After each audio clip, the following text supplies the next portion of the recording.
Muy buenas tardes, muchísimas gracias por su presencia en esta nueva convocatoria del Real Instituto de Estudios Asturianos, en este ciclo de conferencias Incendios forestales, una visión desde y para Asturias, que coordina Jesús Arango y el ponente de hoy, José Antonio González. En esta ocasión nos va a hablar del mosaico o incendio, el papel de los paisajes en mosaico como gran desafío en la prevención de incendios forestales.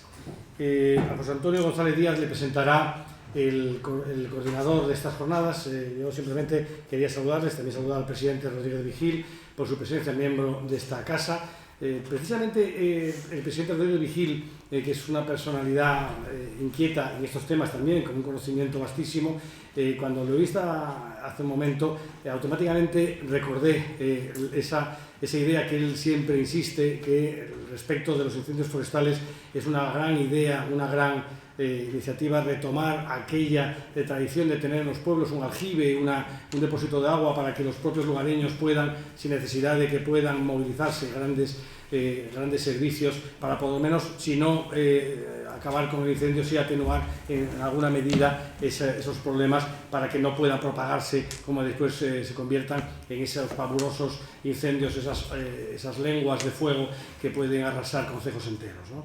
Bien, de estos temas, como es natural, quien nos va a disertar en esta ocasión, tras la extraordinaria y brillante ponencia de la semana pasada de Francisco Castañares Morales sobre los grandes incendios forestales y la gestión del combustible, en esta ocasión cerramos esta actividad, que siempre, como es habitual en este instituto y en este salón, dará lugar al término a un debate entre todos los que estamos aquí hoy en día convocados, como fue la semana pasada. El martes pasado, los que recordáis que estuvimos aquí, estuvimos hasta bien entrada la noche, porque se planteó un debate muy acalorado, porque estamos hablando de incendios forestales y por lo tanto acalorado es sobre esta materia, y yo creo que en esta ocasión también podría ser el momento y el lugar propicio para poder resolverlos y que entre todos podamos compartir estas reflexiones.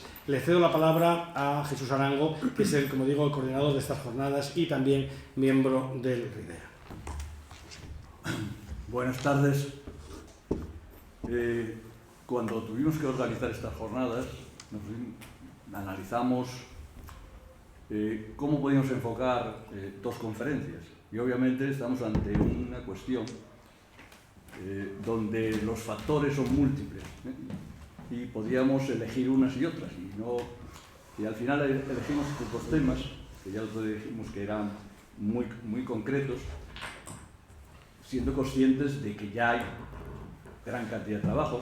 Están todos los trabajos que ha hecho el Indurot sobre el tema de incendios, está el Infopa como el plan de prevención de incendios y otro tipo de análisis de las causas.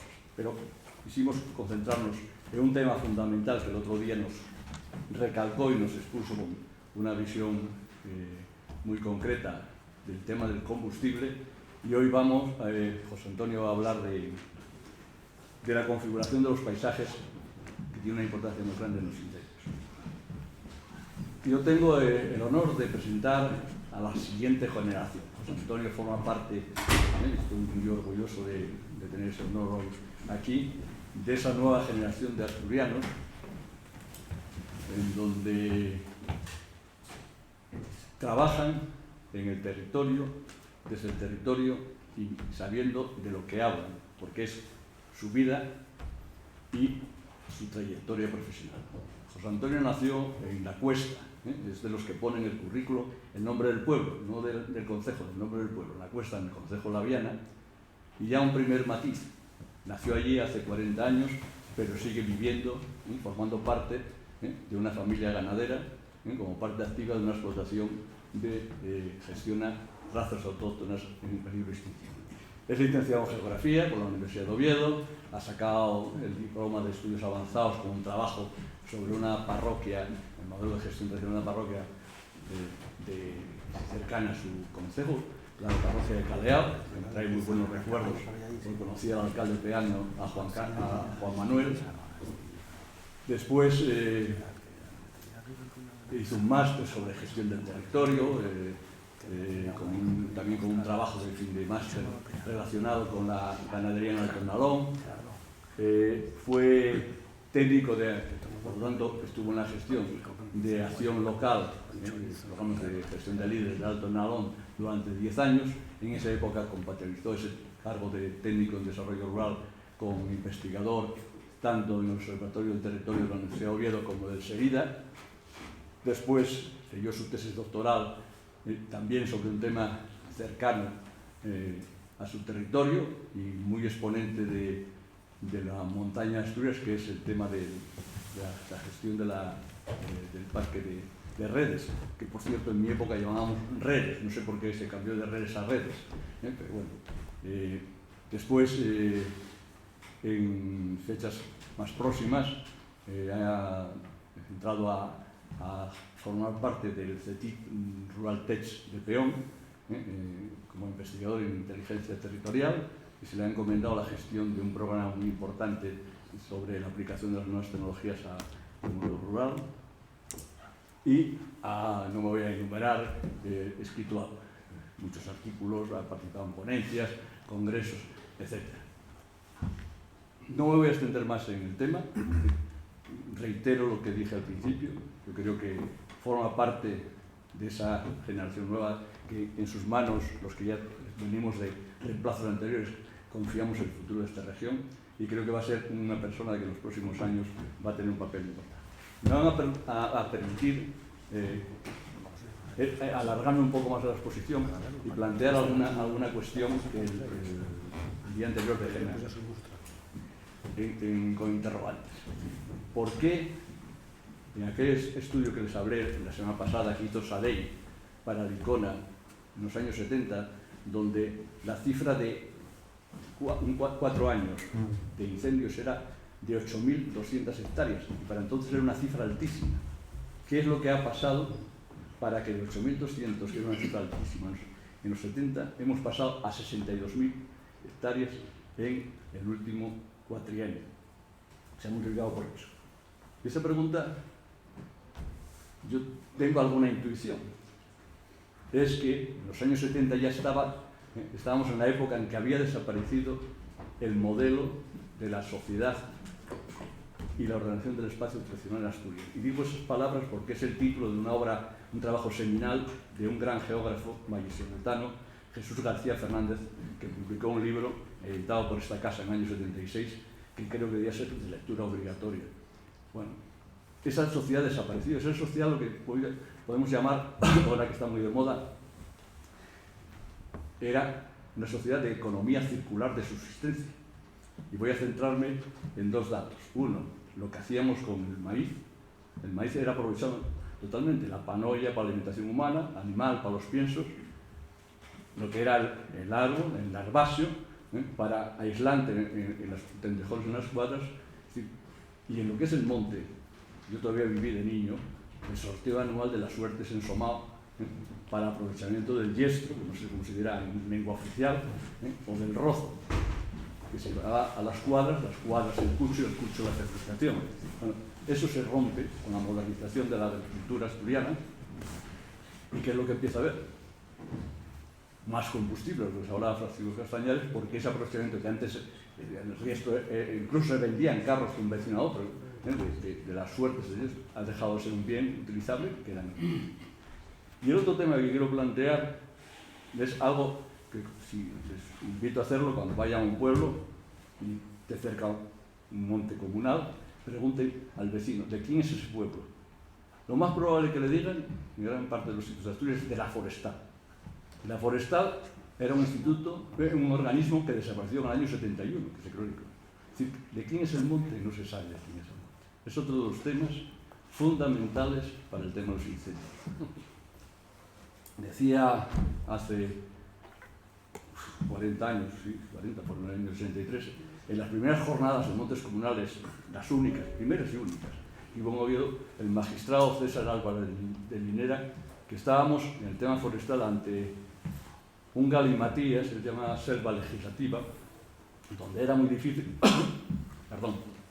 encontrar el hilo de la diana que nos condujese a ver todo ese galimatías forestal. Pero en general, ¿qué es lo que ha pasado? Por resumir, no me voy a extender mucho. Los montes en Asturias eran de los vecinos. Y los vecinos, como no tienen personalidad jurídica, fueron expoliando esa propiedad, ¿no? Primero los ayuntamientos y después desamortizaciones, etcétera, que no voy a entrar. Pero sobre todo, un hecho fundamental en Asturias para los incendios fueron las repoblaciones forzosas después de la Guerra Civil, que realizó primero el Distrito del Patrimonio y después el Torres. Para darles un dato, en Bustantigo, que en los incendios del año pasado detuvieron a gente porque quemaba matorral, ahí murió una persona por los tiros de la Guardia Civil que se oponían a las plantaciones. En Onís, por poner otro ejemplo del Oriente, la gente en los años 60 y 70 tuvo que marchar a la emigración a Europa porque quedaron sin pastos para los rebaños. En Llanes, la villa se hizo el alumbrado público con el dinero de los montes de los vecinos. Todo eso está en la historia detrás. El tema mayor, más importante que tiene Asturias es o recuperamos el territorio devolviendo a los vecinos, buscando fórmulas que no son fáciles, los montes, o por muchas medidas que se puedan poner de más métodos de incendios, etcétera, tendremos problemas. Porque, a lo que voy, esa ruptura de la sociedad tradicional, modernización de la agricultura y expulsión de los ciudadanos a las ciudades y a la migración tiene una consecuencia que es el despoblamiento. Por darles solamente datos a nivel de parroquias, que son más efectivos la densidad que de concejos, porque eliminas la villa. En Asturias, en estos momentos, tuve el humor de calcular la densidad de población de las 857 parroquias. El desierto demográfico definido en geografía cuando la densidad es inferior a 10 habitantes, en Asturias ya es la mitad del territorio.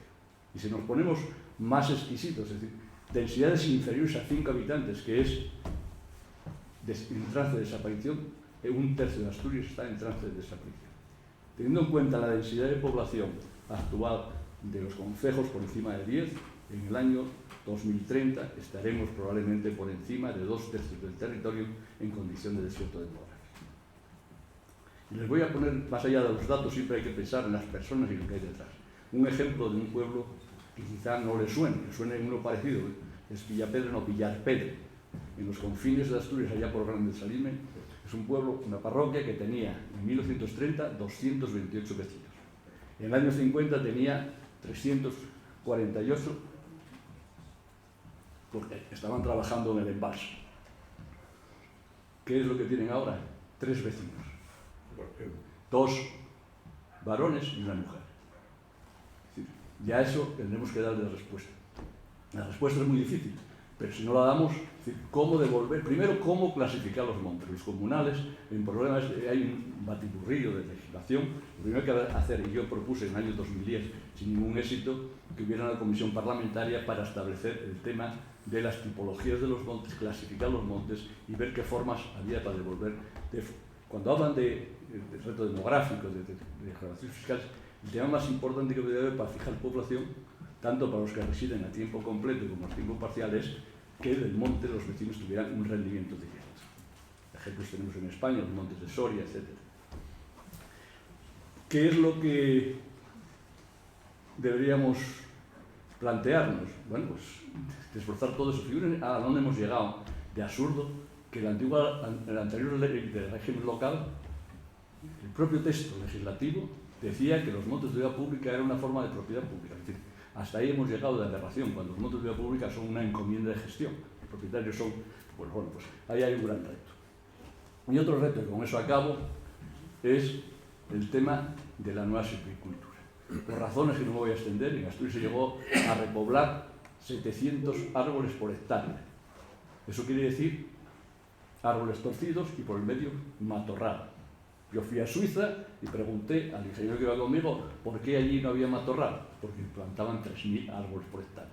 Por lo tanto, una de las cosas, cuando hablamos de combustible, hay que disminuir la producción de combustible y uno de los temas es hacer repoblaciones, una nueva silvicultura. Una nueva silvicultura que en Asturias, por el clima que tenemos dificultades pendientes, teníamos que plantearnos las biociudades, y es un tema que está ahí.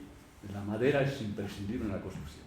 En estos momentos, por ejemplo, por poner un ejemplo concreto, en Estocolmo se está diseñando un distrito de 5.000 viviendas utilizando madera como 13 rascacielos. La madera, la CLT, madera contralaminada. Bueno, pues es uno de los temas que debemos reflexionar. Si queremos fijar población en el medio rural, controlar los incendios con una población en el medio rural, tendremos que cambiar de modelo territorial, de modelo económico. Porque las densidades de población siguen bajando y las que siguen subiendo son las de fauna salvaje. Es decir, de los 3 habitantes, menos de 3 habitantes que hay en Ponga, sin embargo tenemos 8 jabalíes por kilómetro cuadrado y subiendo. Bueno, pues todo ese tipo son las reflexiones que yo quería hacer aquí y la última que hago.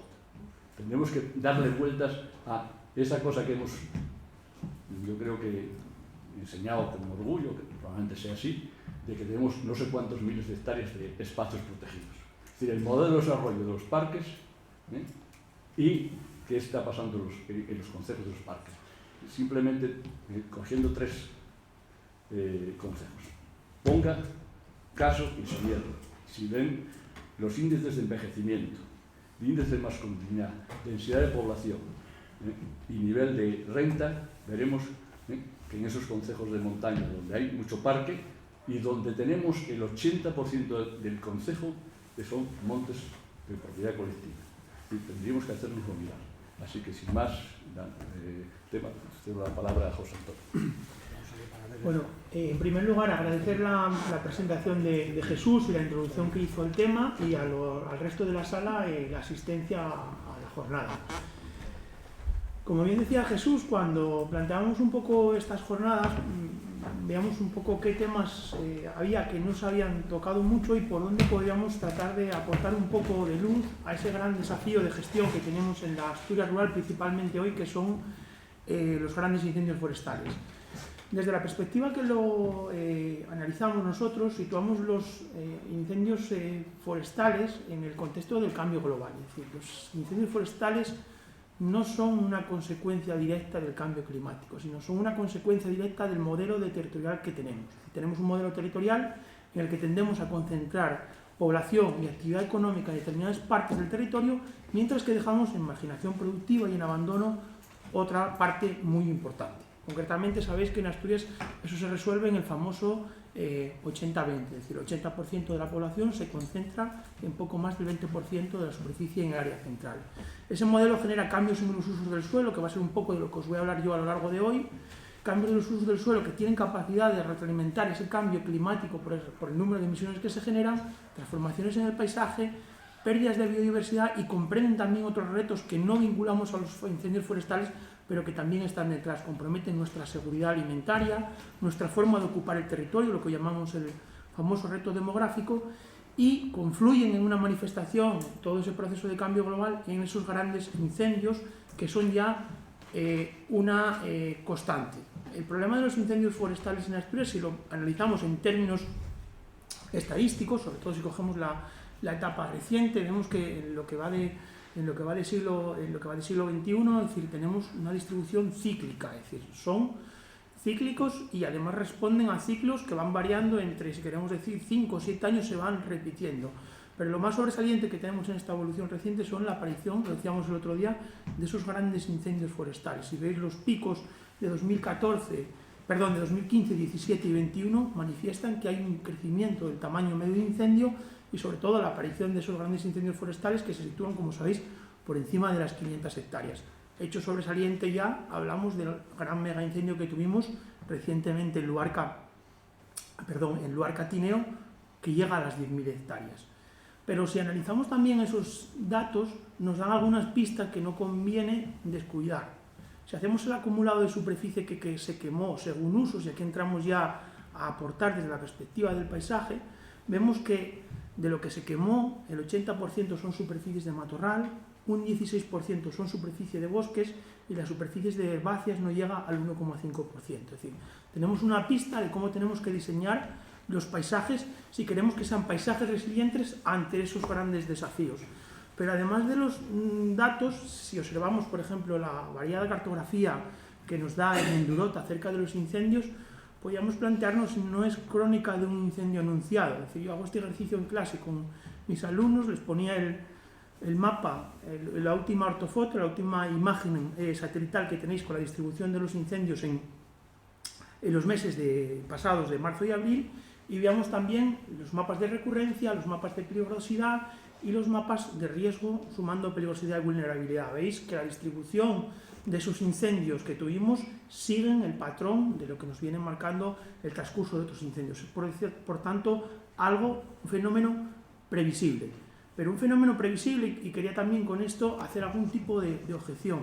Sin embargo, si cruzamos los datos anteriores con estos mapas de recurrencia, peligrosidad, hay excepciones. Si bajamos a la escala municipal, yo me encontré revisando esos datos y haciendo un poco el doble sentido que decía Jesús antes. Si cogemos la comarca de los Oscos y analizamos lo que se quemó desde el 2000 hasta el 2022, vemos que se quemaron un poco más de 1.300 hectáreas. Pues esas 1.300 hectáreas se quemaron en un solo año, en el año de mayores incendios en Asturias, en 1985 en esa comarca. En 1985 se habían quemado 1.600. Podemos, por ejemplo, también a partir de ahí empezar a vislumbrar posibles soluciones de por dónde queremos ir, si queremos cambiar esa tendencia cíclica y recurrente que tienen los grandes incendios en Asturias. Además, yo creo que lo que pasó el pasado mes de marzo y de abril nos tiene que situar ante un cambio de paradigma. En poco más de 15 días se quemaron 30.000 hectáreas y hay también aquí un hecho sobresaliente. Por primera vez se acerca lo que quemó de arbolado a lo que quemó de matorral. Esto no es una frecuente según vimos los datos acumulados. Veis que se quemaron en torno a 12.000 hectáreas y 18.000 hectáreas de matorral. Pero hay otra cuestión también importante, es decir, llegaron los incendios a las puertas de Oviedo. Yo creo que eso es también un ejemplo de cómo una sociedad vive ajena a la mayor parte de la realidad territorial que tiene que gestionar, que sabemos que es el monte en Asturias y que supone aproximadamente 800.000 hectáreas del millón que compone.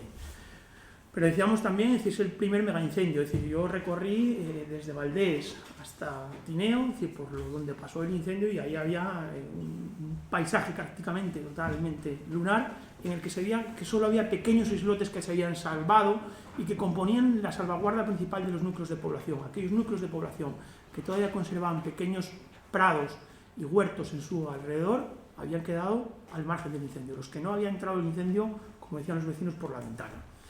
Pero además, todos estos grandes incendios forestales, esa tendencia a esos incendios cada vez mayores, tenemos que tenerlos un poco en cuenta en el contexto de lo que denominamos la complicación territorial asturiana, y que yo no me voy a extender porque la resumió antes muy bien Jesús, pero sí solo voy a hacer un inciso que creo que se nos olvida con frecuencia. Tenemos una estructura de poblamiento que llega casi a las 7.000 entidades de población. Es decir, cuando hablamos de un gran incendio forestal no es lo mismo que concurra en la mitad centro-sur de España, donde tenemos un poblamiento concentrado y no tenemos esa dispersión poblacional, y lo que es más preocupante, es decir, lo decía antes bien Jesús, es decir, tenemos esas pequeños núcleos de población con una población muy envejecida que puede ser muy difícil evacuar ante estos fenómenos extremos. Podemos decir que en los meses de marzo y de abril no haya habido costes o vidas humanas por el medio en esos episodios de grandes incendios ha sido un milagro. Es decir, esa complejidad con esas 7.000 entidades de población dispersas por el territorio, es decir, con esos desiertos demográficos que apuntaba Jesús, es decir, con el 50% de esas poblaciones por debajo del umbral de resistencia al poblamiento, que los geógrafos situamos en torno a los 10 habitantes, y con un envejecimiento extremo. Por los ejemplos que ponía Jesús son ejemplos del libro, es decir, los ejemplos de Caso, por ejemplo, o Ponga, con índices de envejecimiento del 1000 por 1000, es decir, nos llevan a esa situación, pero además eso se complejiza aún más con unos usos del suelo también que tienen que ser analizados. Es decir, el 70% de Asturias, según el último inventario forestal nacional, son terrenos forestales, un 40% terrenos de arbolado y sobre un 30% terrenos de matorral, pero que confluyen además con lo que decía Jesús, es decir, que el 50% de Asturias son terrenos comunales que se vienen identificando vulgarmente como tierra de nadie, y ello además con una región en la que sabemos que el 60% de la región tiene pendientes superiores al 30%. Esto lo comentaba muy bien Paco el otro día, esto dificulta mucho la extinción de los grandes incendios forestales. Podemos decir que tenemos el cóctel perfecto para que, si se siguen dando este tipo de fenómenos, tengamos que lamentarnos en el plano humano. El enfoque que voy a hacer para analizar un poco esta problemática va a ser basándome en la escala del paisaje, es decir, porque se nos olvida con frecuencia de que los paisajes, de que los incendios acontecen sobre un territorio con una determinada trayectoria que se expresa en el paisaje, y un territorio que es fruto de la convivencia de factores naturales, pero también de factores humanos que se van configurando a lo largo del tiempo y que van cambiando. La escala del paisaje tenemos que tenerla en cuenta porque nos permite entender que no todos los paisajes son iguales. Yo siempre, mis alumnos lo saben, alguno que tengo por la sala, pongo una taxonomía muy elemental: los paisajes naturales, los paisajes antrópicos y los paisajes intermedios, o lo que denomino los paisajes en equilibrio. Nos movemos ahora mismo en un sistema y en un modelo de gestión del territorio que tiende a los extremos y que se olvida de que sobre los puntos medios, esto no es una cuestión mía, decía Aristóteles, que suele estar la virtud. Si os pongo este ejemplo de paisaje, me pasa muchas veces cuando me enfrento el primer día en el aula y pregunto, no, esto es un paisaje natural, no, esto es un paisaje totalmente cultural, fruto de un proceso de reordenación por parte de las comunidades rurales que da lugar, fijaros, incluso a que sea el trasfondo de una campaña de marketing muy acertada por la parte de la central lechera, que sabe muy bien aprovechar este tipo de recursos y automáticamente lo identifica, sin embargo, con lo mejor por naturaleza. Yo diría lo mejor por cultura. Y esto ha tenido una traslación directa, es decir, tenemos un logo, una campaña de marketing turístico que funciona muy bien, Asturias Paraíso Natural, pero yo creo que nos traiciona el subconsciente y que no entendemos que realmente lo que estamos es ante un mosaico de paisajes en equilibrio, fruto de un dilatado equilibrio entre la componente natural y la componente antrópica. Es decir, esto no es ningún problema. No es ningún problema si no tratamos de que ese eslogan publicitario se acaba convirtiendo en una manera de gestionar el territorio. Si nos trasladamos un poco y entendemos el territorio y el paisaje como una cuestión dinámica y una cuestión que va cambiando, los geógrafos, y antes hacía muy bien Jesús mención a ello, solemos reflejar dos etapas claras, lo que denominamos las organizaciones preindustriales, la organización agraria tradicional y la organización actual, fruto de diferentes tipos de transformaciones. Si tuviésemos que retrotraernos a cómo se organizaba y cómo se gestionaba el territorio y a qué lugar y a qué tipos de usos del suelo daba, podemos tomar a la escala regional un poco el bosquejo dasográfico de 1862, y en el que nos da un poco idea, no una idea muy aproximada, porque está hecho por ingenieros forestales, y que me entiendan la crítica si hay alguno en la sala, en la que coincide con la elaboración del catálogo de montes de utilidad pública, y había cierta intención por reflejar, y esto no era así, que Asturias estaba prácticamente desarbolada. Entonces, bueno, los datos que nos dan los tenemos que tomar con la prudencia de la fuente y de la época, y nos decía que más o menos en esa época teníamos unas 170.000 hectáreas arboladas, 319.000 dedicadas a cultivos y más o menos a pastos unas 350.000, pero los pastos de la Asturias preindustrial no son los pastos de la Asturias actual, y lo veremos luego con fotografía aérea y con fotografía terrestre repetida de la época. Por lo tanto, yo siempre hablo de tres conceptos cuando hablamos del paisaje: corredor, matriz y mancha. Veis que realmente la matriz, el elemento dominante del paisaje en Asturias, en la organización preindustrial, que llega hasta bien entrado, como veremos en fotografías, hasta bien entrada la segunda mitad del siglo XX, eran los prados y los cultivos.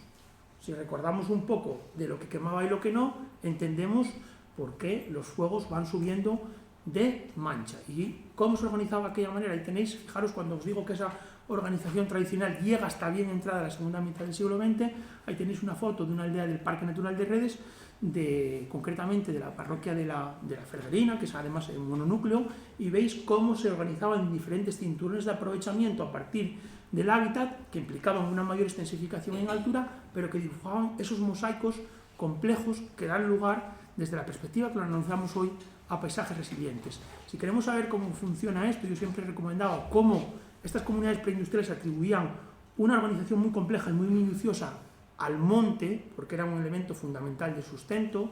Las ordenanzas locales, y tenemos aquí a Vigil, que las estudió profundamente, nos dan una idea de cómo eran aquellos sistemas de aprovechamiento.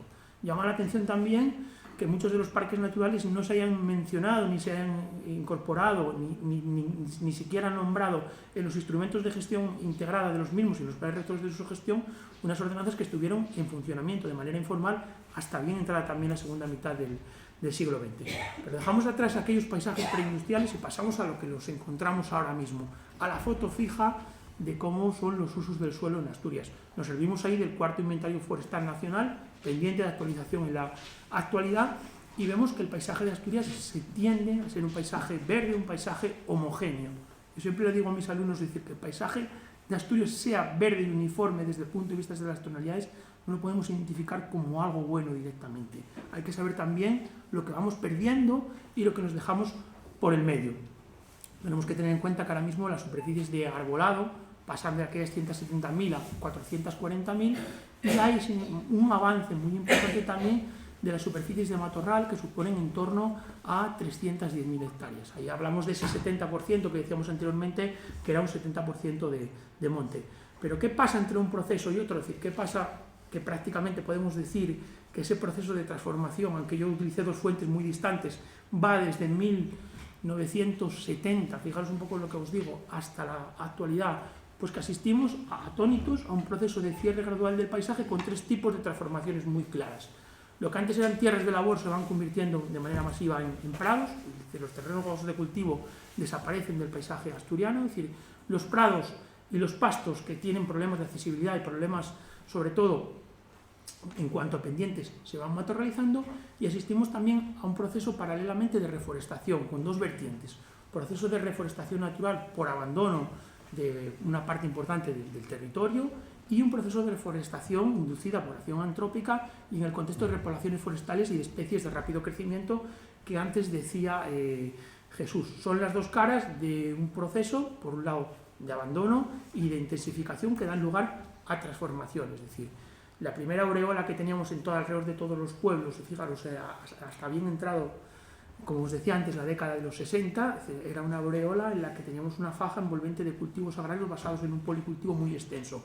Desde el punto de vista de la actualidad, se pierde, en la medida que perdemos toda esa superficie de cultivos, el primer cinturón que nos pone a salvaguarda de esos incendios que pueden llegar. Y esto acontece, no voy a entrar mucho en esto porque me derivaría, en un proceso de monoespecialización. Pasamos de un policultivo a un proceso de monoespecialización, en un primer lugar, en torno al vacuno de leche. Pero fijaros, ya estos procesos son más avanzados. Esto es fotos tomadas justamente antes de los incendios en Allande, concretamente en el pueblo de Corondeño, y veis cómo ya prácticamente ya ha desaparecido todo, incluso las casas, bajo esos procesos de matorralización y de revegetación masiva. Fijaros aquí la evolución de las superficies de cultivo a nivel regional. Pasamos de tener en torno a 130.000, 140.000 hectáreas a principios de año, y en la actualidad llegamos a poco más, llegamos raspados a las 30.000, con un cambio muy importante. Hasta 1970 lo que teníamos éramos un sistema de policultivos, sobre todo como una orientación humana muy importante, y a partir de los 70 y sobre todo de la década de los 80, en función de la especialización ganadera, cultivos forrajeros. Es decir, yo me pregunto muchas veces, ¿dónde queda nuestra seguridad alimentaria? Los gobiernos saben que tienen la obligación de garantizar alimentos sanos, seguros y de calidad a las poblaciones en cualquier contexto y en cualquier situación. No vale que una guerra o una pandemia trunque la provisión de alimentos. En Asturias, un dato, solo el 10% de los productos de huerta hortofrutícolas que entran en Mercasturias tienen un origen regional. Pero esos procesos de abandono, esos procesos de reintroducción, no solo afectaron a la planificación de los terragos en función de esa especialización ganadera, sino que fueron también salpicando el resto de unidades. Los prados de siega van desapareciendo bajo el tapiz uniforme del matorral, y también, fijaros, esto afecta, como podéis ver en la fotografía de la derecha, a los espacios circundantes. De las 300.000 hectáreas que tenemos en nuestros montes, solo en torno a 7.000 más o menos calculadas, esto puede haber variedad en función de la fuente, son pastizales basados en hierba, herbazal. Eso es también una de las génesis de los problemas que tenemos. Ahí tenéis un estudio que hicimos concretamente, que yo hice en colaboración con el Serida, en los puertos de Agüeria, y veis cómo el matorral duplica la superficie en poco más de de 20 años. Aquí ha visto un mantenimiento muy importante de la superficie porque de la superficie pastable porque habían asistido a estos puertos rebaños de merina trashumante que habían permitido el control del matorral. Es decir, alguna vez en Asturias fuimos excedentarios en pastos, es decir, desde los puertos de Leitariegos hasta los puertos de Caso principalmente, entraron rebaños, había alquiler de pastos, rebaños de merina proveniente de la meseta. Pastos que, por ejemplo, en Caleao utilizaban para refinanciar la escuela. Es decir, objetivos, ves que había unos objetivos también que podríamos decir hoy de desarrollo sostenible detrás de esos arrendamientos. Veis en la fotografía, en la réplica de la izquierda, es decir, cómo en función de la especie que tengamos en los pastos va a cambiar el comportamiento. No es lo mismo el comportamiento de la cabra y la oveja respecto al control del matorral que el de la vaca y el vacuno. Veis, los dos ejemplos de arriba son pastoreo controlado con ganado menor y los de abajo con vacuno y caballar. Veis que eso facilita los procesos de revegetación y de pérdida de esos pastos. Pero además tenemos que tener esto un poco también en cuenta en correlación con la evolución de la cabaña ganadera. Veis que prácticamente todas las especies bajan, muy en particular el ganado menor, que cae en picado. Si nos retrotraemos a los catastros del Marqués de la Ensenada, había en Asturias en torno a 600.000 ovejas, más las que entraban por el arrendamiento de los puertos, que eran rebaños de 200 ovejas. Es decir, tenemos que pensar que subiría todavía el censo y cómo ese proceso de monoespecialización en el monocultivo del bovino da lugar a que prácticamente hoy de nuestros montes hayan desaparecido el resto de la cabaña ganadera. Pero además nos acompaña, y esto daría para hablar también de una pérdida de rusticidad de la cabaña ganadera, de manejos de pastoreo mucho menos eficientes y también de una cosa que Ortega Valcárcel señalaba como paradigmática, del refugio de la ganadería en la superficie privativa, que como sabemos es la superficie menor de la base territorial de las explotaciones en Asturias. Acontecen además estos cambios con otra cuestión básica también, con la desaparición de lo que se denomina procesos agroecológicos vinculados a estos territorios. Vinculado a estos sistemas de pastoreo tradicional siempre estuvo presente el fuego en Asturias, el fuego como una herramienta de gestión territorial, en el que se manejaba el fuego mediante pequeñas quemas controladas como la que veis en la fotografía y permitía ir también manteniendo de alguna manera ese mosaico y ese proceso de regeneración de pastos que hacían las veces de esa cabaña extensiva.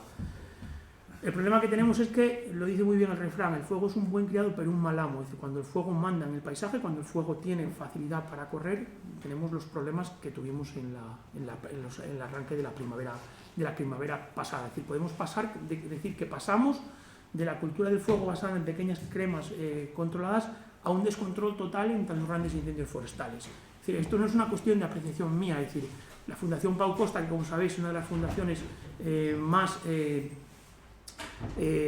mejor valorada en cuanto a la gestión del fuego a nivel nacional, incluso a nivel internacional, aboga por el fuego controlado como herramienta de gestión territorial. Francia ha solventado el problema de los incendios forestales, sobre todo en la vertiente atlántica de los Pirineos, a través de comités de quemas controladas en las que se recuperó esa cultura del fuego. Si queréis luego podemos entrar un poco en debate. Sin embargo, en Asturias todavía no hemos sido capaces de articular esta medida. Tenéis que pensar que desde 2013 al 2022 fuimos capaces solo de ejecutar 374 quemas controladas.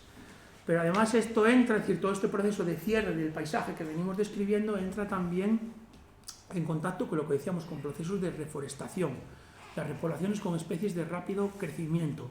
Una frase que yo escuché este año todavía en Allande y decían los paisanos, es decir, y nos llegaron y nos plantaron los pinos a la puerta de casa.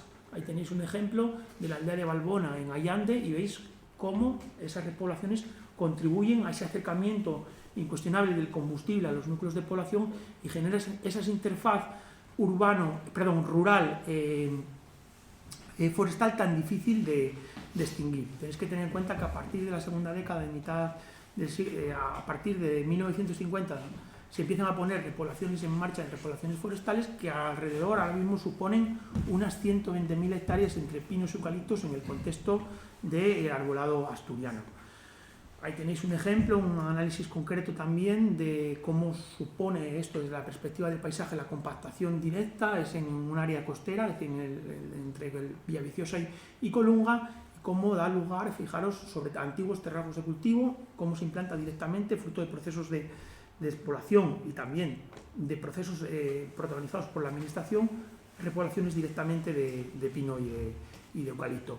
Esto contribuye desde la perspectiva del paisaje, que no solo analizamos cualitativamente, sino con números, a lo que denominamos una pérdida de diversidad y sobre todo una cuestión muy interesante a la hora de entender cómo se propaga el fuego, a la proximidad cada vez más entre manchas de matorral y arbolado, que son las que facilitan la propagación de los grandes incendios forestales. Pero también hay otro proceso de reforestación, un proceso de reforestación natural, fruto del crecimiento del arbolado. Ahí tenéis la comparación de una imagen de uno de los hayedos del Parque Natural de Redes en el 58 y en la actualidad, y veis cómo tiende también a cerrarse internamente. Pasamos de lo que denominamos montes huecos a montes cerrados, y esto da lugar a una cuestión muy importante. Es decir, el crecimiento de la superficie arbolada no solo tenemos que mirar en cuanto a nivel de extensión superficial, sino también en cuanto a composición interna. Esto ha hecho que entre el primer inventario forestal nacional y el actual se haya duplicado las existencias de volúmenes de madera que tenemos en nuestros montes, y por tanto también las existencias de combustible ante esos grandes incendios forestales. Como podéis pensar, esos montes huecos en los que el arbolado se distribuía entre mellas y superficies de pastizal son montes mucho menos proclives a los incendios que las manchas compactas. Ahí tenéis otro ejemplo también de un proceso de reforestación, en este caso inducido por un embalse, es la construcción del embalse de Tanis, y cómo da lugar a que toda la ladera de atrás se reforeste también por dinámica natural. Nosotros analizábamos esto y decíamos, bueno, que esto era una cuestión bastante peligrosa, porque teníamos que tener en cuenta de que este proceso de reforestación se daba en el contexto del vaso donde el 80% de la población de Asturias, es decir, del complejo de Tanis Río Seco. Decíamos, pues bueno, aquí sí puede haber un incendio forestal, puede complicar un poco la cosa. Hacíamos reconstrucción paisajística y veíamos esas dificultades. Pero fijaros, eso que nos dice es cambios en la matriz, ese aumento del matorral, ese aumento de la proximidad, en el 2023 acaba siendo, como decíamos antes, también un poco crónica de una muerte anunciada. Queman 253 hectáreas en el entorno del embalse de Tanis, el mayor incendio que reflejaba recogido nunca en el Parque Natural de Redes. Bueno, y con esto, ante esta situación, ante este avance, ante este proceso de cierre gradual del paisaje en el que parece que no tenemos herramientas con las que luchar, podemos hacer algo. Es decir, ¿qué podemos hacer? Pues yo ahora os cuento un poco la segunda parte, un poco de mi profesión o de mi dedicación, como decía antes Jesús. Esta sería un poco la parte más vinculada a mis estudios más académicos, y ahora os hablo un poco parte de la parte más práctica, de como un investigador que trata de transferir y de aplicar esto a la gestión del territorio. Tengo la suerte de trabajar en un centro de innovación territorial y tecnológica que trabaja, yo siempre lo digo, es muy importante la locución adverbial, para y desde el medio rural. Es decir, trabajamos en peón.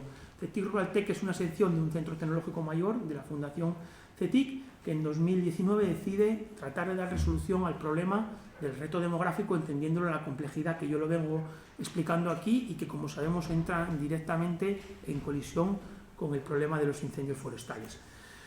Utilizamos una metodología que se basa en la inteligencia territorial y que es muy simple de aplicar. Se basa en escuchar a las comunidades rurales mediante un proceso de escucha y participación activa, y a través de las tecnologías de la información y la comunicación y de los procesos de innovación social, tratar de dar solución a los desafíos que ellos nos plantean. Y empezamos a probar y a testar esta metodología en diferentes partes de Asturias, pero concretamente en el valle donde estamos, por una cuestión de operatividad. Y allí las comunidades rurales nos trasladaban 4 encomiendas muy claras: la necesidad que había de conservar el patrimonio y el paisaje, la necesidad que había de conservar la supervivencia de las explotaciones familiares como seña de identidad y, sobre todo, asegurando el relevo generacional. Intuían también que había que poner en marcha mecanismos que les permitiesen adaptarse al proceso de cambio climático en el que estamos, y había una preocupación muy clara, sobre todo después de lo que había acontecido la primavera pasada, de trabajar el problema de los incendios forestales. Es decir, veis que son retos y desafíos comunes a la mayor parte del territorio rural asturiano en diferente intensidad. Nosotros entendimos que sus problemas eran los desafíos de gestión nuestra.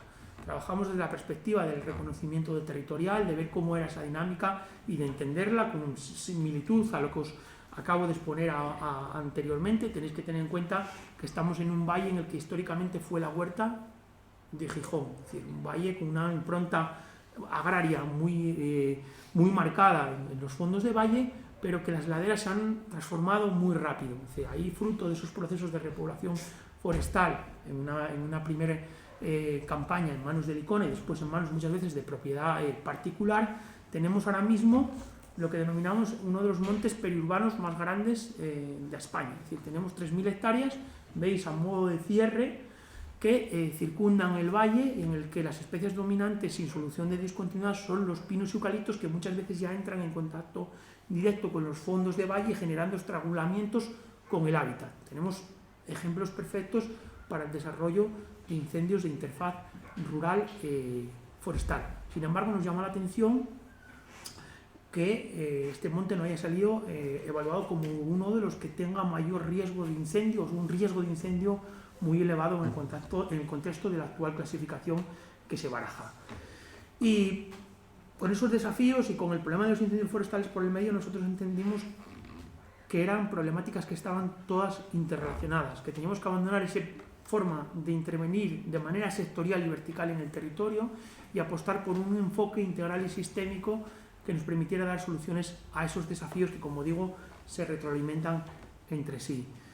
Empezamos a revisar diferentes tipos de soluciones y llegamos a la conclusión de que la inteligencia territorial y los sistemas de inteligencia territorial aplicados a la escala rural eran una solución. Y además había una alineación clara con la visión a largo plazo que la Unión Europea tiene acerca de los territorios rurales. Y nos dice que tienen que ser territorios más fuertes, más conectados, más prósperos y más resilientes. Encajaba muy bien en los planteamientos que teníamos. Además, desde la perspectiva forestal, que ya os digo, tiene mucha importancia en el valle en el que estamos operando como laboratorio, se alineaba también con una tendencia, que antes la apuntaba también Jesús, que es lo que se denomina la CSF, o traducido, la silvicultura climáticamente inteligente. Cómo tenemos que pasar de esos paisajes compactos a paisajes resilientes en los que la multiplicidad de usos y la participación de la comunidad local sea un elemento clave de desarrollo. Pues ahí empezamos a trabajar con el conjunto del valle como un laboratorio territorial, como un laboratorio vivo en el que ir testando diferentes soluciones que nos permitiesen dar solución a la problemática que nos trasladaban los vecinos y a los desafíos que teníamos que resolver. Es un valle además que presenta también una gradualidad importante. Vamos desde un periurbano a un rural profundo, con densidades desde los 50 kilómetros cuadrados a desiertos demográficos, y eso nos daba también una escala diferente de intervención. Habíamos visto diferentes actuaciones a la escala municipal, a la escala comarcal, pero pocas veces hubiese trabajado a escala de aldea y a escala de parroquia como elemento de solución. Ahí tenéis todo el despliegue que se hizo de tecnología y de innovación social, es decir, porque esto es muy importante. Nosotros no entendemos los desarrollos tecnológicos si no contribuyen a un fin social, si no contribuyen a resolver esos problemas de base que partimos, y veis que en poco más de 40 kilómetros cuadrados hemos tratado de dar solución a desafíos propios de ahí, pero que son desafíos del conjunto de la España rural. Hay un elemento clave que consideramos fundamental para poder prevenir esos grandes incendios forestales. Si no conseguimos tener una red de explotaciones agrarias que permitan mantener esos mosaicos paisajísticos, no tenemos nada que hacer ante esos grandes desafíos. Ahí veis que trabajamos desde sensorización de pumaradas, sensorización de huerta, trabajamos también, muy importante también, con el tema de la apicultura, el tema de también entender mediante sensores forestales cómo estaba respondiendo el monte, cómo puede responder el monte a los incendios, campañas también, trabajo con vallas virtuales, bueno, una serie de acciones que os voy a enumerar ahora alguna, o me voy a parar en alguna de ellas ahora, sobre todo en las que tienen que ver más con los incendios. Siempre hacemos que esas acciones de innovación van en tres planos: innovación social, innovación de soporte que nos permite desplegar la tecnología, y finalmente innovación tecnológica. Nos dimos cuenta a través de diferentes proyectos que teníamos, y concretamente un proyecto que fue precursor de todo lo que os estoy contando, a través del proyecto de Aldea Cero que desarrollamos en conveniencia con el comisionado de reto demográfico, con Jaime Izquierdo, que hoy lo tenemos aquí, el papel que tenía la escuela rural como elemento de, por una parte, de dos cuestiones: como elemento de transformación social y también como elemento de transformación tecnológica. Es decir, a través de la escuela rural, tenemos una escuela rural equipada como la que podría ser cualquier aula universitaria, favorecemos a partir de ahí el orgullo rural, pero a través de un espacio intergeneracional que juntamos a los mayores y a los críos, recuperamos por un lado el conocimiento experto que hay en la gestión del territorio, que es muy importante sobre todo para hacer frente al desafío de los incendios, es decir, todo el conocimiento acumulado que tienen nuestros mayores, y sobre todo facilitamos también otra cuestión, el orgullo rural entre los críos a la hora de incorporar todo este valor. Todo este conocimiento se volcó en una página web que está a disposición, Andecha Cultural, y que podéis entrar a visualizar. Pero además teníamos también otras infraestructuras singulares que nos permitirían entender todo esto. Tenemos una cámara climática, un simulador, donde podemos reproducir escenarios de cambio climático en función a estudios que ya hay y cómo esto interfiere en la producción agraria y en la producción forestal. Hicimos también por primera vez en Asturias un despliegue de lo que nosotros denominamos, bueno, una extensión de red, de una red LoRaWAN, que es una red Wi-Fi muy potente que nos permite trabar a ella diferentes tipos de sensores y volcar datos de cara a la gestión del territorio.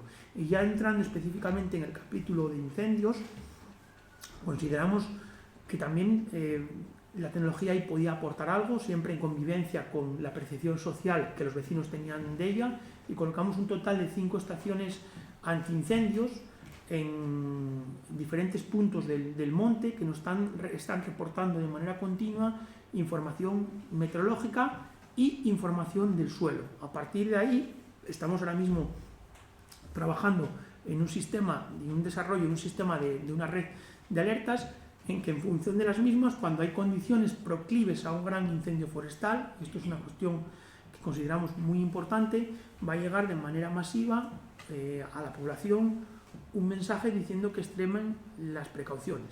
Tenéis que tener en cuenta que el megaincendio que se dio en Tineo Valdés fue un megaincendio que surgió de una quema fortuita que no había que haber hecho, pero que posiblemente la persona no tuviese la información correcta de que no la podía hacer. Fue un descuido. Entonces pensamos que por ahí puede venir un apartado muy importante en cuanto a la previsión y de incendios forestales. Es decir, este sistema nos alerta cuando hay esas famosas condiciones 30-30 que son sobre las que corren los incendios.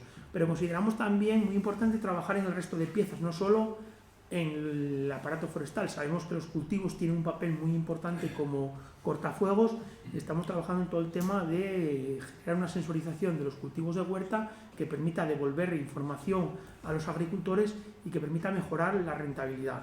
Sabemos que los desafíos son bastante importantes, sabemos, por ejemplo, cómo en el tema de la manzana, que estamos trabajando con él también, el efecto del cambio climático se está notando mucho.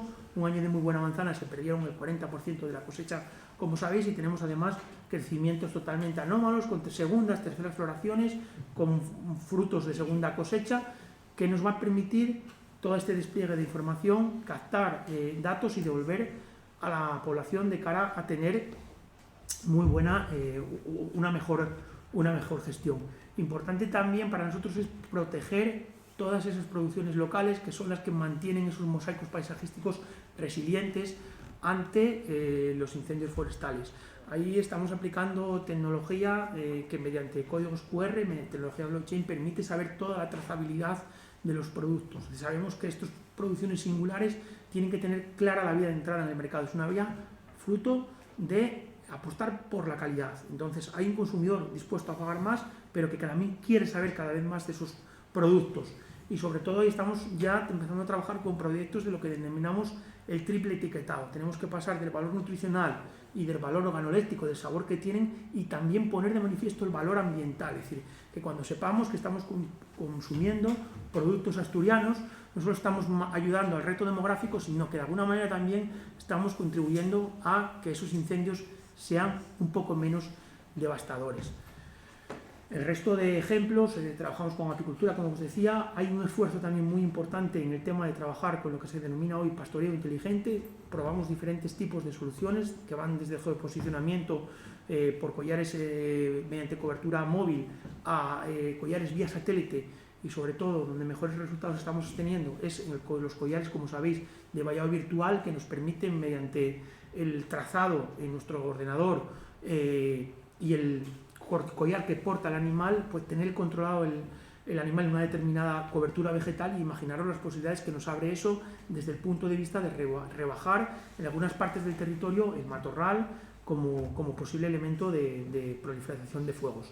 Y una cuestión muy importante que consideramos también es que tenemos que tener una herramienta que nos permita, a escala de esa gestión que estamos aplicando, a escala de parroquia y de aldea, volcar todos estos datos. Trabajamos en colaboración con el Observatorio del Territorio de la Universidad de Oviedo en la implementación de un SIG a escala de parcela, donde volcamos toda la información máxima que tengamos para esa unidad, de cara a poder trabajar en el rediseño de cómo tienen que ser esos paisajes si queremos que sean más resilientes. Si veis un poco la evolución que tenemos de fondo, posiblemente los paisajes que sean más sostenibles y que tengan una capacidad de resiliencia mayor y una capacidad también de provisión de servicios ecosistémicos se aproximen más a lo que teníamos en 1983 que a lo que tenemos en 2021 en la actualidad, solo como aproximación. Y esto también entronca también con otra de las vocaciones que tenemos como centro tecnológico. Es decir, uno de los problemas que tenemos en el medio rural a la hora de gestionar el territorio es una ausencia casi total de datos. Es decir, los datos, hoy sabemos, hay una economía del dato, los datos son información, los datos tienen un valor monetario porque son la clave de poder desarrollar una gestión del territorio más eficiente. Todos los datos que vamos recogiendo con los diferentes tipos de soluciones que vimos los volcamos en un espacio de datos agroambiental interno que nos permite, sobre todo, almacenar, explotar y, lo que es más importante para nosotros, transferir información de alto valor añadido a esa red de explotaciones que sabemos que son claves para mantener los mosaicos paisajísticos y, en definición, para mantenernos también a salvo de esos grandes incendios forestales que tenemos la seguridad, casi certeza, de que van a venir sí o sí. Esto era un poco lo que os quería contar.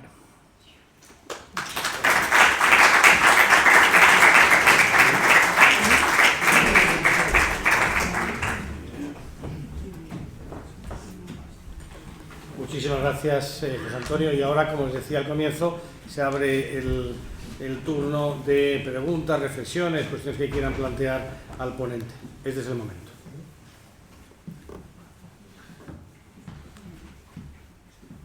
¿Nadie se anima? Presidente Vigil. Sí, bueno, es muy interesante y ilustrativa y felicito por Hay una cuestión que yo creo que es importante y relativamente sencilla de aceptar. Levanta la voz. Que no... De cara sobre todo a la generación de mosaicos, mosaicos que ya existían.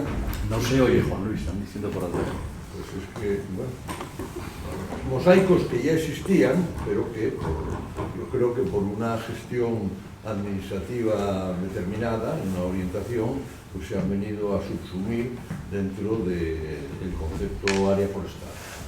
Si los montes comunales tienen espacios muy distintos, porque muy distinta era la función que prestaban a los vecinos, que eran los que los aprovechaban. Y había una parte importante que era de pastizal, bien sea pastizal, incluso se utilizaba el término de pastizal de siega, pero también estaba los pastizales herbáceos, vamos, arbustivos, enormes. Hoy todo eso se encuentra dentro del mismo orden de gestión, y tiene un orden de gestión forestal.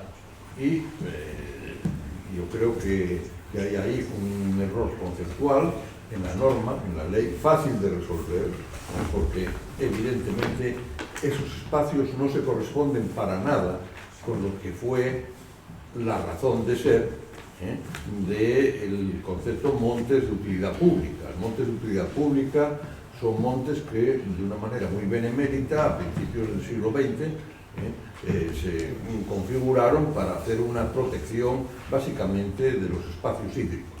Pantanos. De una manera o de otra, espacios hídricos, y también de aquellos otros espacios que podrían tener como consecuencia de su naturaleza muy húmeda, pero no es que podían tener consecuencias de generar paludismo, etc. Es el marco que determina. De ahí se llevó de una manera expansiva, y aquí en Asturias de una manera abusiva, claramente, a la gestión de un conjunto que tenía situaciones muy diversas, y se gestiona todos los montes comunales por la administración forestal, mientras que todos los espacios que no son forestales dentro del monte comunal, que deberían tener un modo de gestión distinta porque no están ordenados a la protección de ningún espacio hídrico, pues están encajados en eso. Si esos espacios hubiesen, y no digo ya sin necesidad de acometer una reforma en profundidad, que a mí me parece que es absolutamente imprescindible del régimen de la propiedad comunal en general, pero con pequeñas modificaciones legales, casi de detalle, casi de incurrir en una norma general como la que se está intentando tramitar ahora. En una serie de disposiciones finales se modifica esto, otro y tal, cuatro cositas, todos los espacios que son de pastizal, dentro de la enorme cantidad, de la enorme superficie de propiedad comunal que hoy existe en Asturias, que es aproximadamente, yo la tengo muy detallada, pero bueno, aproximadamente unas 400 y pico mil hectáreas, quizá algo más si se cuentan algunos comunales que no son fácilmente engarzables, digamos estadísticamente.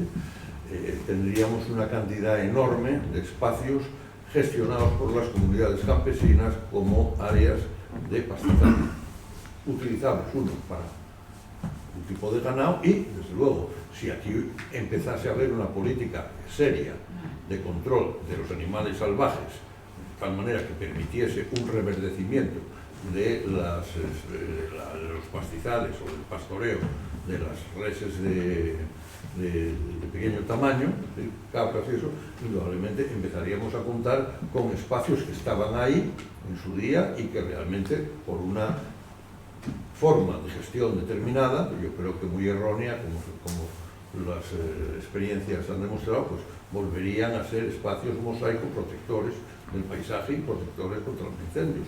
Porque es verdad lo que decías ahí al principio, que las pequeñas reses, la reciella, indudablemente era un factor de control del matorral y del matorral, o sea, y por tanto de la vegetación susceptible de quemar, importantísima. Yo recuerdo de pequeño, en un pueblín de Teberga, Fresnedo, había una reciella de casi 800 o 900 entre cabras y ovejas que salían todos los días a limpiar todos los montes de la zona, manteniendo los grandes hayedos, pero también las superficies de pasto que había dentro de los hayedos, ¿no?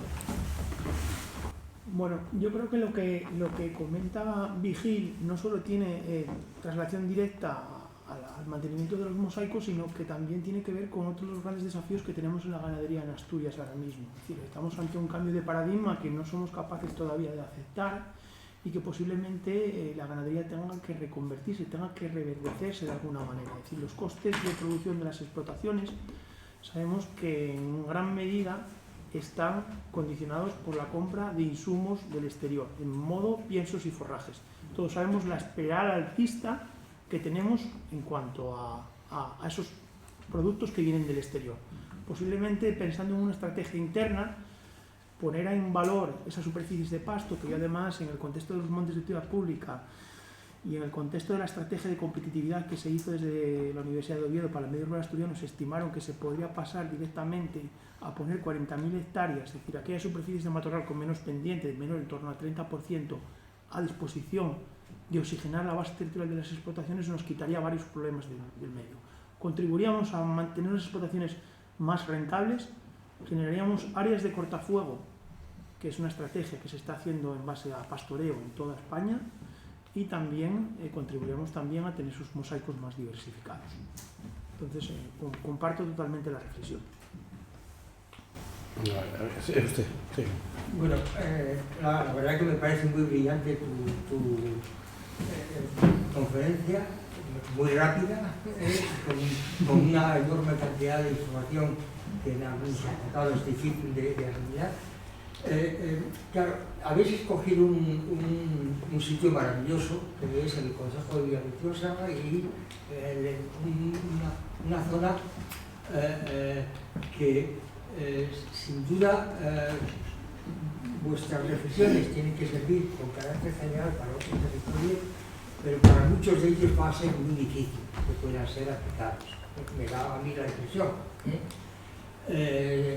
sobre todo en relación con toda la zona interior en la que la densidad de población es muchísimo menor, como ha indicado Arango de manera muy acusada. Todo el suroccidente asturiano presenta esa característica, y en ese contexto yo no veo la capacidad de que la ganadería, que allí sería, hay muy pocas actividades diferentes que se puedan desarrollar en esos territorios. En el vuestro hay varias posibilidades, en esos yo creo que hay muchísimas menos posibilidades. Veo mucho más complicado desarrollar iniciativas de ese estilo, y creo que sería absolutamente necesario hacer proyectos piloto como el vuestro en algunas de esas áreas, porque eso sería mucho más representativo de una gran parte de nuestra región, que es en este momento yo creo la de mayor problema. Y el segundo apartado, que está relacionado con lo que dijo también aquí, es el tema de la ganadería menor. Es absolutamente imprescindible en todo ese contexto el que una parte de la utilización del territorio esté desarrollado por cabras y ovejas, para disminuir el combustible de muchos. Y la verdad es que, por ejemplo, en Peón, ¿estáis utilizando algo? ¿Hay algo de ganadería menor? No, en el caso de Peón, nosotros lo que estamos es testando tecnología evidentemente el tipo de ganado menor que tenemos en Peón por el contexto productivo es lo que se denomina, todos la conocéis, ovejas cortacésped. Son ovejas que se tienen para mantener los prados, y nosotros lo que utilizamos son este tipo de animales para testar la tecnología que nos permite intervenir en otros puntos del territorio. Es decir, nosotros no aspiramos a que el modelo de Peón sea un modelo que se pueda implantar directamente en cualquier otro territorio. Nosotros siempre decimos que las soluciones de innovación social y tecnológica que nosotros tenemos que dar tienen que cumplir el estándar E, es decir, tienen que ser escalables, es decir, el sistema que proponemos ahí puede funcionar en su conjunto en alguna de las piezas, tienen que tener capacidad de réplica y por tanto tienen que poder ser exportables a otros territorios. Es decir, evidentemente, el poder contar con un demostrador de tecnología y de innovación social a cualquiera que quiera poner en marcha iniciativas en otros puntos, nos aproxima un poco a eso que en Europa hoy se llama los laboratorios extendidos. Es decir, no se trata de que investiguemos para nosotros, para CETIC Valtec, sino en poner toda esta información y todo este conocimiento y este saber al servicio del conjunto de la ruralidad, en este caso de Asturias. Y te tengo que decir también que de otros proyectos en los que estamos colaborando a nivel europeo y a nivel nacional, sin ir más lejos, y todo lo que te comenté de pastoreo inteligente lo vamos a poner en marcha en el Valle de Arán en un contexto de un proyecto con la Fundación Biodiversidad. Es decir, se trata de que esto se pueda replicar en otros sitios. Quería Jesús Arango añadir algo respecto a esta pregunta. Yo un tema muy felicito al profesor José Antonio por la exposición. Yo siempre voy a decir una cosa, el tema para mí crucial, los pastizales, que hay que diferenciar, no repetir el error, pastizales en abertal o pastizales con parcelas. La revolución permite en Asturias las cercas, pero bueno, el elemento crucial que es que la principal especie de extinción, y me he llevado una bronca en una conferencia, en Asturias es el campesino, y no hay personas para hacer esto. Y en Asturias o hacemos una repoblación humana, nos planteamos el tema de traer gente de que vaya allá, lo ponemos en el territorio, o todo lo que hablamos no se puede llevar a la práctica, porque la Asturias milenaria, esa de siglos, con una relación determinada, se nos está muriendo, está en agonía décadas ante la indiferencia de las ciudades que cada vez piden más aves, más centros, más recursos, y no miramos al resto de Asturias, o cambiamos el modelo territorial y tenemos gente para hacer ese cultivo mosaico, o estamos muertos. Es el elemento central de cómo damos respuesta a ese tema, porque ver el tema en el poblamiento humano, es decir, quedan pocos y encima viejos. Sí. Presidente. Sí, no, yo vamos, pero coincido con Jesús una cuestión. Yo no sé si cualquier política que se pueda pensar llega tarde. Porque para un 90% del territorio que está en fase terminal, me imagino ya que cualquier política puede llegar tarde porque la gente es muy mayor, porque no hay renovación y no hay manera humana de establecer... No seas tan pesimista, hombre. Sí, Estamos en el centenario de Campomanes. Campomanes, con la Inquisición detrás, fue capaz de ir con un proyecto a Andalucía y a Sierra Morena a repoblar con 4.000 familias un territorio. Déjame O sea que hay que poner... Hay alguna experiencia en Asturias muy pequeña, pero de gran éxito. Es decir, yo estoy totalmente convencido de que si no se busca un Campomanes. Se busca gente en sitios que quiera venir a trabajar y que venga aquí ya con contratos establecidos para trabajar, o no hay manera. Allá al fondo del salón. Esa gente hay que ir a buscarla. No se puede decir que vamos a coger los emigrantes que están por aquí y los vamos a buscar. No, hay que ir a buscarla. Y ir a buscarla a los sitios... A ir a buscar a ti y a mí, me parece que vamos a tener que ir allá. Pues por eso. Allá al fondo, en el fondo de la sala, levantó la mano alguien, ¿no? Sí. Ah, perdón, está esta señora antes. Una pregunta, lo felicito de todo por su presentación. Quizás en sesiones anteriores ya hubo esa pregunta, pero no estuve presente, pero no me quiero decir inquietud. ¿Existen cartografía actualizada de los modelos de combustible o eso ya no se usa? Lo pregunto como extranjera. Los modelos de combustible. Sí, existen. Es parte de la base del mapa forestal. Sí. ¿Eso está actualizado a escala local, regional, Sí. a país? Existen modelos de actualización de combustible a través de imágenes satelitales y imágenes LIDAR que permiten en una disposición más reciente que las imágenes que yo utilicé aquí, porque aquí lo que hice fue una reconstrucción histórica del paisaje, entender la disponibilidad de combustible que hay en los ecosistemas. ¿Y dónde se conseguiría esa información de la cartografía de los modelos? Centro Nacional, el CENIG, Centro Nacional de Información Geográfica. Hay diferentes fuentes en las que puedes detectar. Y también en tema de imágenes satelitales tienes que entrar dentro de lo que sería, puedes hacer a través del CENIG, pero ya en páginas especializadas como Copernicus en el contexto de la Unión Europea. Sí, ahora al fondo. Sí. Yo creo que una cosa de las que ha dicho también, y yo lo he escuchado varias veces, es lo de los datos. Que todos más o menos tenemos en nuestra zona cómo ha ido cambiando. Solo en 30 años. Vemos la imagen de una foto de hoy y ya 30 años. Cómo ha ido cambiando el paisaje. La cantidad de maleza o de árboles, o de simple y llanamente que no hay caminos para ir. Yo creo que eso lo tenemos percepción, pero una cosa son los datos. Y luego, de todos esos datos que se utilicen, se saquen y se utilicen bien. Porque es paradójico que todo el mundo esté diciendo que la administración lo tiene que hacer bien y luego algunos pasos de los que hace parece que es al revés. El ejemplo lo tenemos este año con el tema de catastro, que en vez de ayudar a que se utilice el suelo, está en aprovechamiento, han subido el valor catastral de las parcelas que están en la PAC. Y las que no están en la PAC, no. Es un contrasentido. Total. Y luego, una cosa que me gustaría preguntarle a Tony es si los datos os se han planteado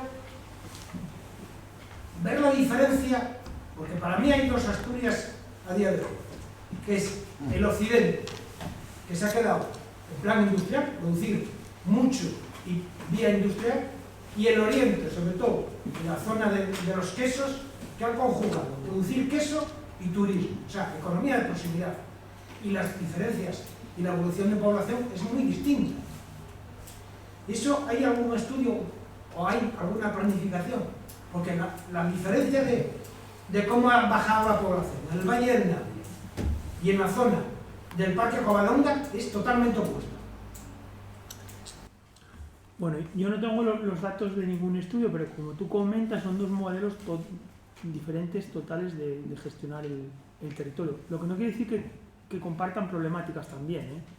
porque la actividad ganadera de los dos sitios sigue compartiendo mucha problemática.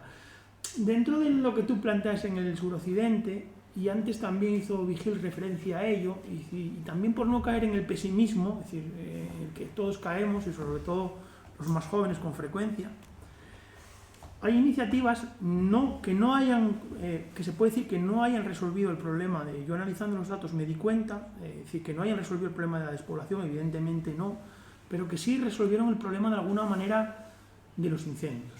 Y os lo decía, os lo insinuaba de alguna manera al comenzar. Si analizáis los datos de incendios a escala municipal, entre el 2000 y el 2022, la comarca de los Oscos tiene menos incendios acumulados que la totalidad del año 1985, donde quemaron 1.600 hectáreas solo en esos 3 concejos. Es decir, posiblemente no seamos capaces hoy, tenemos que partir de la premisa de que no vamos a poder repoblar Asturias y no vamos a poder mantener 7.000 entidades de población fruto de un poblamiento medieval. Eso tenemos que ser consecuentes. Pero lo que sí tenemos que aspirar, y yo creo que esto es una cuestión fundamental, y sobre todo bajo el concepto del desarrollo sostenible, es a dejar una mejor organización del territorio. Que el que venga detrás tenga condiciones para sentarse. No vamos a poder llevar a nadie de la mano, pero yo creo que lo que debemos aspirar es a generar condiciones estructurales que se plasmen en un paisaje para que la gente se pueda sentar en el territorio. Y yo quería preguntar, sabiendo que está aquí concretamente tanto Vigil como Arango, que tienen vinculación con la comarca de los Oscos, ¿cómo se explica esto? Es decir, que está dentro de las zonas de mayor recurrencia de incendios y que ahora tenemos un cambio de paradigma totalmente en cuanto al comportamiento de los incendios en estos territorios, sabiendo que tienen problemas también de despoblación. Bueno, los Oscos, toda la parte de los Oscos son montes privados, que es un ámbito... son proindivisos. Bueno, pero los proindivisos que son privados, pero proindivisos. Bien, son régimen jurídico, pero es un régimen jurídico privado.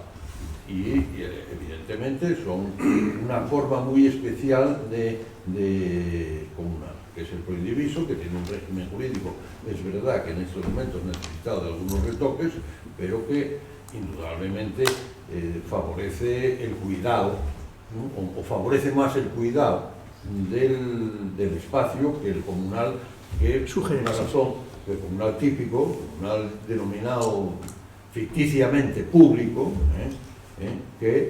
en el que, por cierto, se ha generado una ajenidad absoluta de los vecinos, mientras que en los proindivisos, pues claro, lógicamente la gente, aunque tenga este proindiviso, sabe que tiene allí parte de su patrimonio. Yo no estoy de acuerdo contigo. Yo tampoco, porque hay otras zonas de Asturias que tienen proindivisos y tienen muchísimos incendios. Vamos a ver, en Asturias hay 91.000. Mira Cangas de Narcea. Bueno, pues ahí está el tema.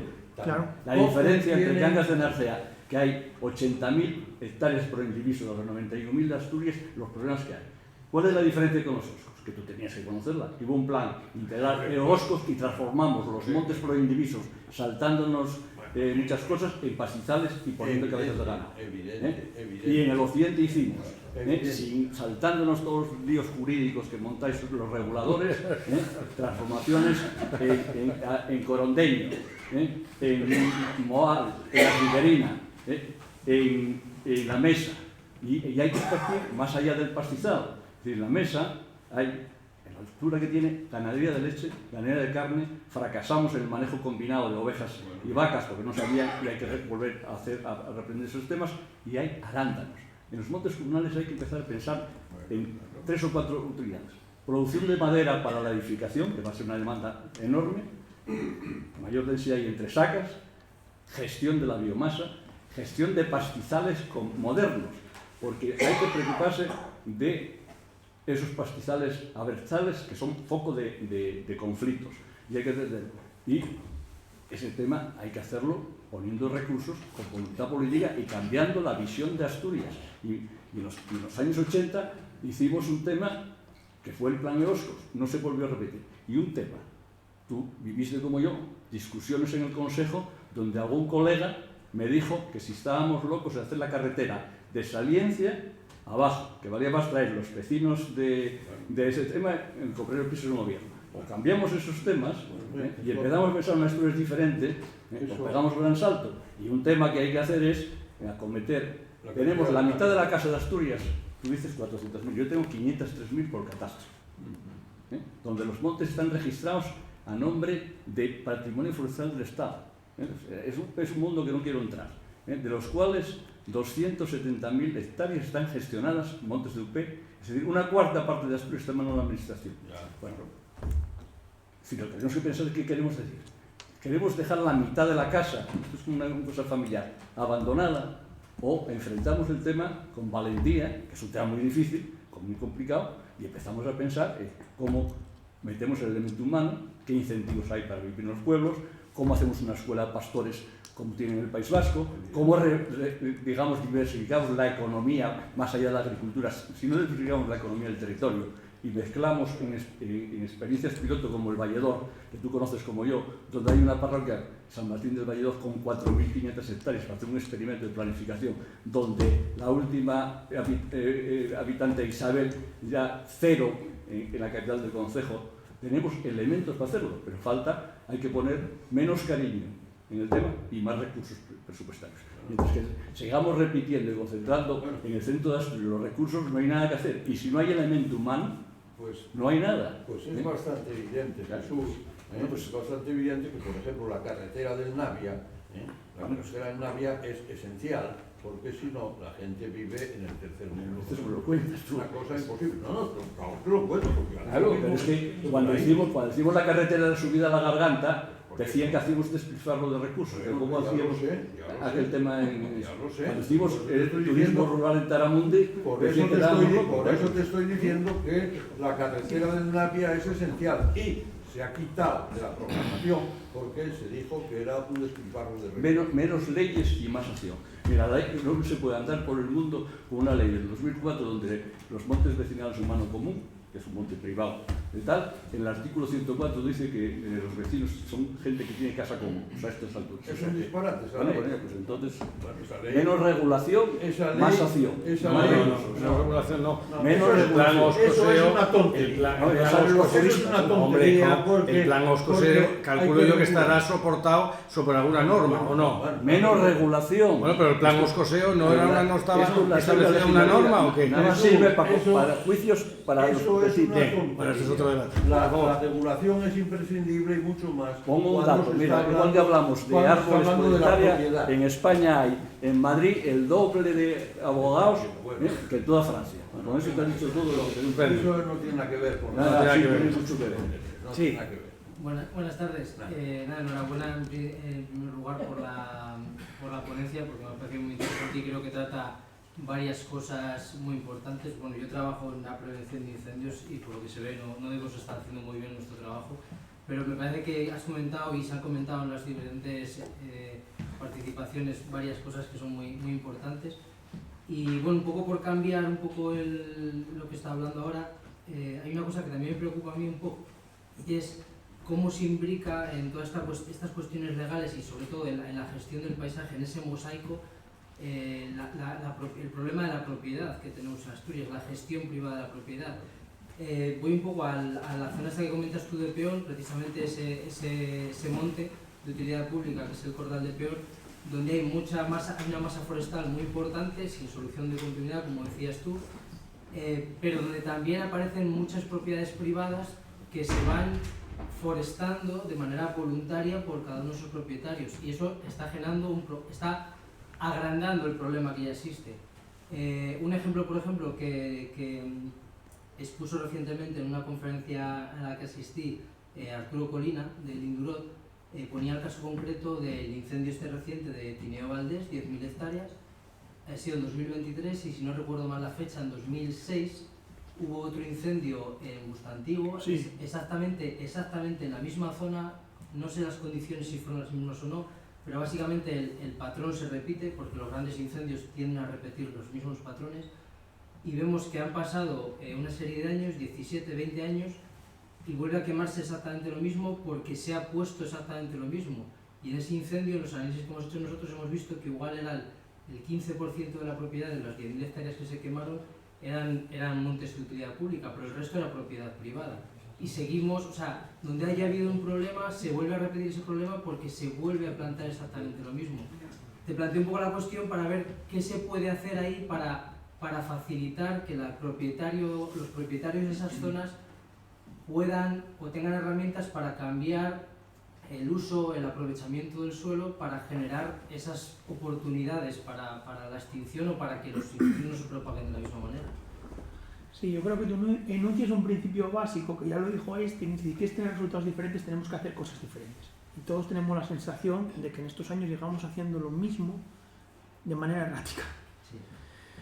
El problema de la propiedad privada es un problema complejo, porque ahora, ¿cómo vamos a decir a alguien en su casa lo que tiene que hacer? Pero yo creo, en línea con lo que venimos comentando, que el efecto individual puede modificarse a través de lo público. El ejemplo público debería ser un espejo que ayudase a mover la conciencia individual. Y si desde lo público contribuimos de una manera u otra, por acción u omisión, a seguir ese proceso de cierre gradual del paisaje, es bastante frecuente que de la manera individual nos arrastren ahí también. Eso es una cuestión clara. Hay una cuestión también que ya entronca directamente con un tema legislativo. Yo no soy jurista, hoy aquí hay mucho más en la sala, y que tenemos que ver también qué hacemos con las plantaciones, con los procesos de reforestación a pie de núcleo rural. Es decir, sabemos que los 50 metros hoy no son suficientes como franja de prevención. Si trabajas en prevención, ¿qué te voy a contar a ti cuando se sabe que en esta ola de incendios, a partir de focos primarios, se reprodujeron otros a 250, 300 metros, 500, se puede oír incluso en algunas ocasiones? Entonces, yo creo que hay una cuestión ya también que entronca directamente con ordenación del territorio. Es decir, tenemos que saber que tenemos que generar, sobre todo en el entorno de los núcleos de población, por mandato, espacios libres forestales. Sí, porque si no, no va a haber nada que hacer. Yo lo que he visto en ese incendio precisamente en la zona de Valdés, el problema es que creíamos que crear un espacio circundante seguro alrededor de las poblaciones era una garantía, y lo que hemos visto es que, sorprendentemente, hemos visto casos en los que eso no ha sucedido. O sea, espacios, en esas fotos que ponían, que sí, precisamente decoran, esa zona, zonas muy amplias alrededor de los pueblos que cualquiera pensaría que no pasaba nada, y se han quemado y se han comido construcciones por lo que venía. Claro. Porque venía de lejos, pero que si lo fiamos todo, o sea, es una herramienta más, es una combinación de cosas, pero si fiamos todo a tener un espacio seguro alrededor de las poblaciones, pero luego no hay nadie allí, o esas poblaciones no están mantenidas, o no hay nadie allí para vigilarlas. Evidentemente, y después hay otros conceptos que nosotros explicamos muy bien también, o analizamos en términos de ecología del paisaje. Es que el problema que tenemos en Valdés es que la matriz del paisaje es un continuo de pinos y eucaliptos. Y entonces tenemos manchas aisladas, es decir, la matriz se convierte en un corredor de propagación del fuego. Entonces son conceptos básicos que cuando trabajamos con el paisaje tenemos que tener muy en cuenta. Si tenemos una matriz en la que el elemento dominante del paisaje pasa de ser prados, pastizales y cultivos, y lo que tenemos son manchas forestales muy grandes interconectadas con superficies de matorral, tenemos la autopista perfecta para que el fuego corra sin solución de continuidad. Si trabajas en prevención, supongo que conocerás el informe que hizo para el suroccidente de Asturias la Fundación Pau Costa, y dice que si tenemos condiciones, y yo lo miré luego comparando con métricas de paisaje, que arranca un incendio en Ibias y llega a la costa, 50 kilómetros de lengua de fuego. ¿Por qué? Alineaciones montañosas perpendiculares que favorecen que corra el fuego, vientos de componente sur y una, incuestionable continuidad de combustible. Entonces, evidentemente, es decir, yo soy partidario de que esas acciones de corona en el entorno de los pueblos se compensen con lo que decía Jesús antes, con esas vigilantes, con esas acciones de pastizales intermedios que hagan de cortafuegos de propagación en esas sierras por las que el fuego corre sin solución de continuidad. Y no hay otra. El problema ahí es, como decía el presidente, que no hay gente para llevar a cabo esas medidas. Pero no hay gente, pero sabemos que tenemos que saber aprovechar los pocos recursos que tenemos. Sí. Posiblemente, posiblemente, y en esto casi voy a ser un poco crítico, es decir, el dinero que tenemos en la PAC disponible, en vez de utilizarlo para asistir a procesos de intensificación productiva, tengamos que pensar y llevarlos a un proceso de extensificación. Es decir, no podemos seguir utilizando la PAC como un elemento de compensación de rentas. Es decir, el que lo haga bien medioambientalmente, que cobre. Y el que no lo haga, que no cobre. Es decir, lo que no podemos financiar con la PAC es el mantenimiento de las dehesas en Extremadura. Y el mantenimiento de tierras y forrajes en tierra de campos. Entonces, ahí hay un cambio que exige valentía política. Y presión en Bruselas. También. Y presión en Bruselas muy seria. Porque el problema en serio es que no podemos pensar en que nadie va a venir a vivir al minifundio, ¿eh? Es decir, nadie va a venir a... Bueno, por eso era un poco la pregunta de nadie va a venir, los Oscos. Nadie va a venir a la miseria. Y por tanto hay que hacer una transformación para que haya condiciones para que se pueda... Y desde luego, qué duda cabe que nosotros, afortunadamente en España para nosotros, tenemos ámbitos donde es posible una emigración que culturalmente ni choque ni nos cree los problemas que, por ejemplo, en Francia están creando la inmigración de los países subsaharianos o musulmanes. Nosotros tenemos el venero de América, y es un tema, pero hay que ir allí, hay que ir allí y buscar la gente allí y traerla ya con contratos de trabajo. Que no anden por aquí esperando los 3 años para regularizar situación y haciendo todas las trampas y chapuzas o siendo víctima de los expolios de los que son víctimas. Hay que traerlos con contrato. Pero para eso previamente tiene que haber un plan para que haya... Evidente, y estoy contigo que debería haber un plan, por ejemplo, un plan Navia. Un plan Navia es obligado.